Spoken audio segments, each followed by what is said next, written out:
Hi everyone, welcome to part 2 of useEffect hook. In the last video we have seen whenever the component is getting re-rendered again and the useEffect is calling. So we have updated the state, that is the count variable, on the click of this button, and whenever this button is getting clicked, the state is updated and the component is getting rendered again and useEffect is calling the callback function. So if we are calling an API to fetch some data, then this may cause an infinite loop. So it's calling the API again and again whenever something has been updated. So we can just pass an array of dependencies inside this use effect. So whenever something has been changed in the array of dependencies that we have passed here, only then this callback function is going to be executed. So let's take another state here.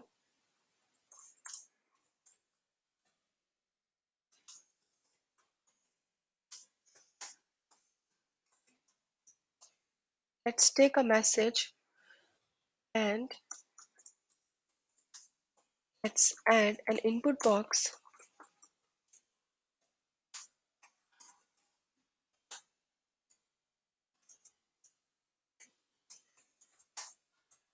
On change, we are going to update the message to the value of this text box.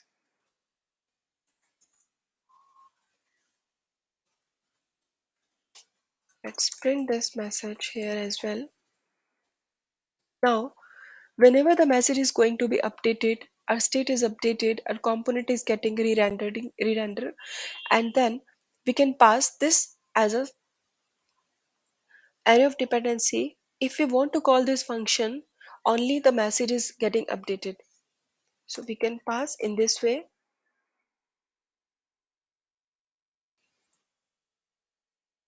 So when we are going to click the count, it's not going to call the useEffect callback function.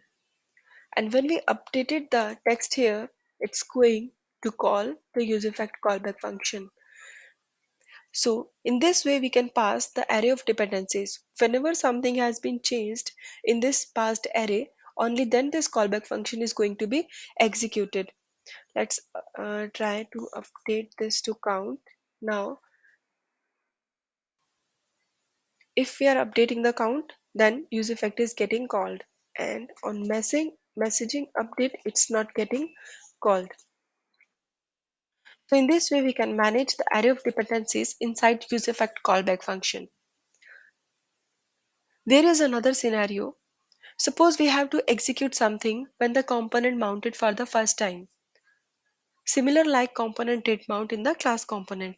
Then we can just remove these dependencies and pass an empty array. So in this case, nothing has been changed in the array of dependencies and useEffect is not getting called again. It will call only one time. So let's see in action.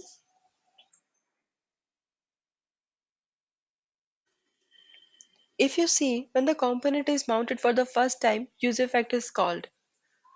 If I'm clicking this count, useEffect is not getting updated. Updating the message also, it's not updating. So in this way, we can make use of useEffect callback function whenever we are going to do something when the component is mounted for the first time. So we can just call some API to fetch the data for our component whenever the component is mounted for the first time, and we can also do some updates, like if we are having a state that we are managing a list of users, and when something has been changed in the users, only then the useEffect callback function is going to be executed. Then we can pass that in this array of dependencies section. So it calls the useEffect whenever something has been changed. So in this way, we can make use of useEffect callback functions to make similar functionalities like component did mount and component did update.